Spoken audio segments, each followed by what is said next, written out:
Hello class, I am going to do a video on chapter 6 uniform circular motion, and please refer to Blackboard chapter 6 PowerPoint slides, and we are starting from slide number 24. And this is the last part of chapter 6, and this is what I want to cover on Thursday.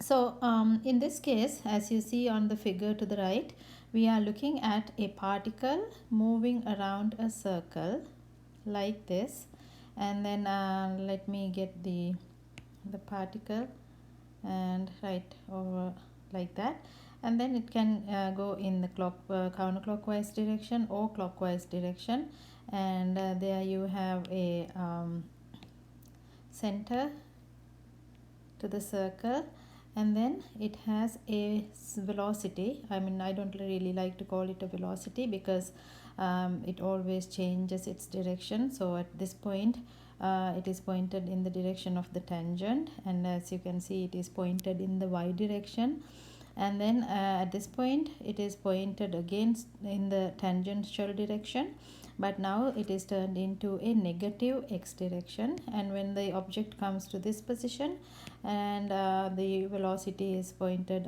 the speed is pointed in the downward direction, and just like that, every single position it changes its direction. Therefore it is safe to call this v as the speed. And then the radius, let's say the radius of the circle from here to here is r, and you know the radius and the tangent they are making a perpendicular or 90-degree angle. So the object is moving in a circle, and it maintains a velocity v in the tangential direction.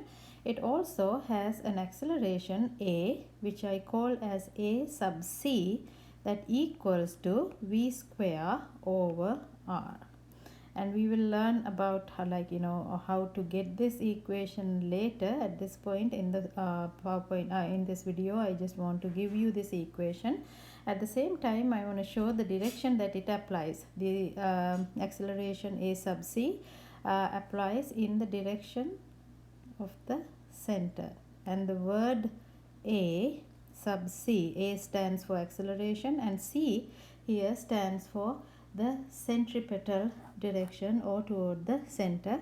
Sometimes people call this radial acceleration as well. So if I just draw a separate circle over here, you got the particle has a tangential direction speed, and there you have the radius, and the acceleration a sub c is pointed in the direction of the center.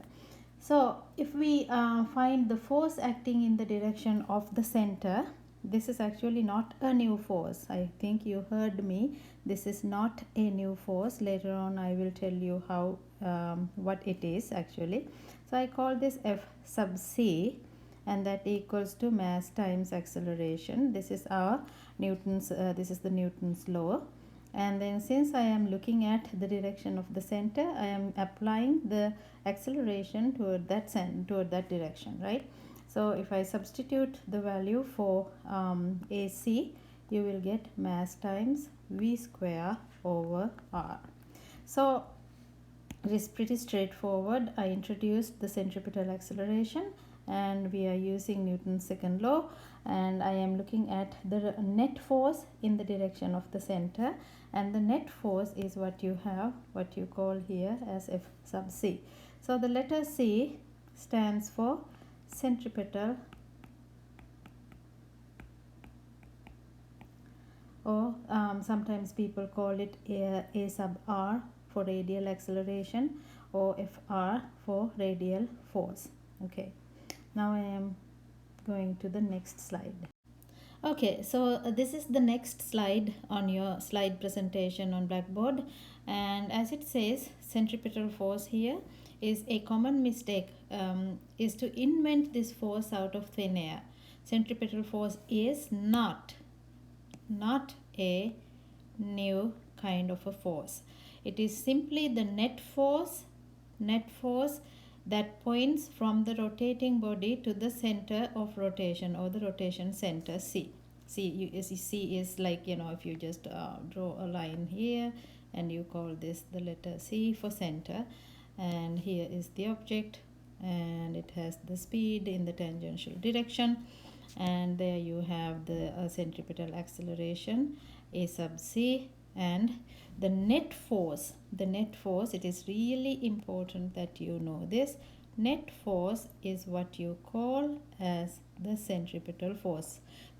Basically, do not invent a force called Fc. There is no such thing called Fc when you consider it as a force, but all forces together taken acting in the direction of the center is what is called as Fc. Basically, Fc is a name given to the net force in the direction of the center. So depending on the situation, the centripetal force can be friction, it can be the normal force, or it can be the gravity. Now if you go back to the, you can pause the video and go back to the previous slide. On the previous slide we had a picture like this, and there was a string attached to an object, and I am looking from above. What that means is the weight is pointed into the board, and then the normal force is coming out of the board. So here you have an object, it is attached to a string, and the string is stretched. So in this case, if you mark all the forces, here you have the force due to tension, and as I said, the gravitational the weight is pointed in the direction of into the board, and then the normal force due to the contact force is actually coming out of the board. So the net force in this example, F net, is just Ft. So where's the direction of the center? Right over here. This is the direction of the center. And how many forces are there? There's only one force. And what is that force? That force is Ft. So, or if you have more than one force, of course, you have to take the components along this direction and take the sum of it. But in this case, we just have only one force to deal with it, and that one force is pointed in the direction of the center of this circle. So here I am showing you three different examples, and I'm not actually a good artist, but I am trying to just to give you an idea about what I want to explain.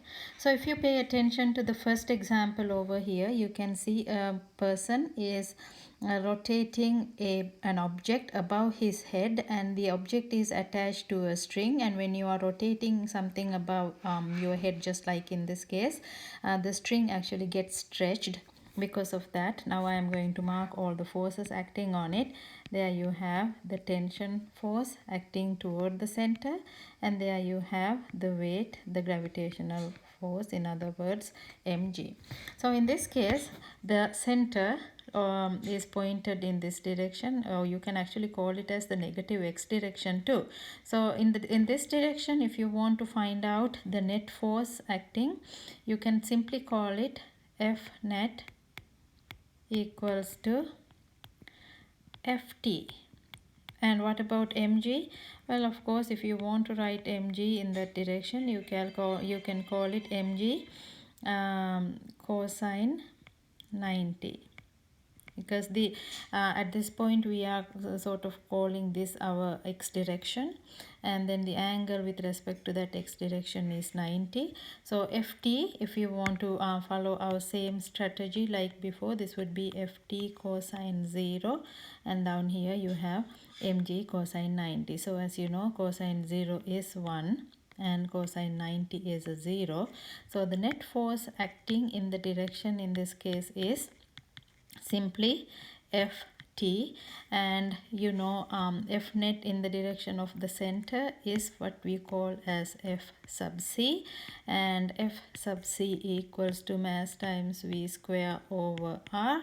So using this substitution, you can simply say Ft equals to mass times v square over r. That is our first example. And if you go to the second example, check this carefully, and I don't have to repeat. You can go back in the video and check what I am doing again. And this is what you call as the loop-de-loop. And if I mark all the forces acting on the person at the top, well, these are the forces, right? So at the top you have the gravitational force pointed downward, mg, or in other words W, and there is a contact. There's a contact. So due to the contact there is a contact force, and the contact force is perpendicular to the surface. So at this point it is perpendicular and going outward. So those are the two forces acting, and they are both acting in the same direction. So this is actually a tricky situation. When we actually get back after the break, maybe I can actually show you, because I have one of the loop-de-loop demonstration with me. So in this case, the net force or the centripetal direction, or the direction toward the center, is in the downward direction. So if you find out the net force in that direction, in this case it is pretty obvious. That would be simply mg plus Fn. So mg plus Fn would be the net force toward the center in this case. If you want to call this direction as x direction or y direction, I mean we are actually going against the traditional xy coordinate system. So if you want to call downward as your x direction, then that would this would be, as we discussed earlier, like in previous chapters, if you are taking the components, you can call it mg cosine 0 and Fn cosine 0, because they both make angles 0 with respect to the downward direction or the centripetal direction, and this is what you call as F net in that direction. So again I get back to the same equation up here, mg plus Fn equals to F net, and F net in the direction of the center is what you call as the centripetal force, which I call it as Fc, and Fc equals to mv square over r, and combining these two equations I can say mg plus Fn, that is the net force in the direction of the center, which is this, equals to mv square over r. And now we are into the last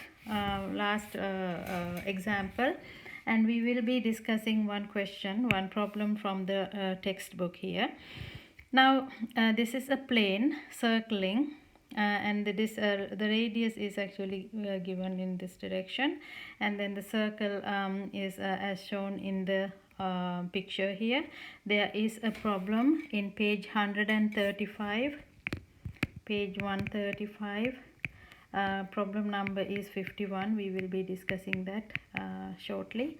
And there it says there is a lifting force perpendicular to the wings. So if I just take the lifting force like that, Fl, and there is a gravitational force mg in the downward direction. So these are the two forces that we have, and if I know the angle theta here, now what are the forces acting in the direction of the center? Now in this case it is pretty familiar looking, because this is our normal traditional positive x direction, and fortunately this positive x direction points in the direction of the center. So the two forces that we have, mg and Fl, so if you want to get both and find the x component, that you can do, and if not, let's do it actually that way. So you have F net equals Fl cosine theta plus W cosine 270. This is the familiar form. Cosine 270 is a 0. So all what we are left with for F net, so that I just forgot the arrow there, F net in the direction of the center is Fl cosine theta. So following the same pattern here, I'm just going to erase this so that I have a little bit more space, and then I can write Fl cosine theta up here, and then F net in the direction of center is what you call as Fc, and that's what you call as mv square over r. And then combining these two equations, now you can say Fl cosine theta equals to mv square over r. So basically you kind of have to think about the direction toward the center as your x-axis or y-axis, and it is not always line up with the traditional x or traditional y directions. And with respect to the axis that you take as your x or the centripetal direction, you can take the components of the forces, and there can be only one force as in example number 1, there can be two forces as in example number 2, and in the third example, here you have example 3, and the third example you have actually there are two forces, but only one force matters, and the only FL makes a contribution toward the center. So that's that.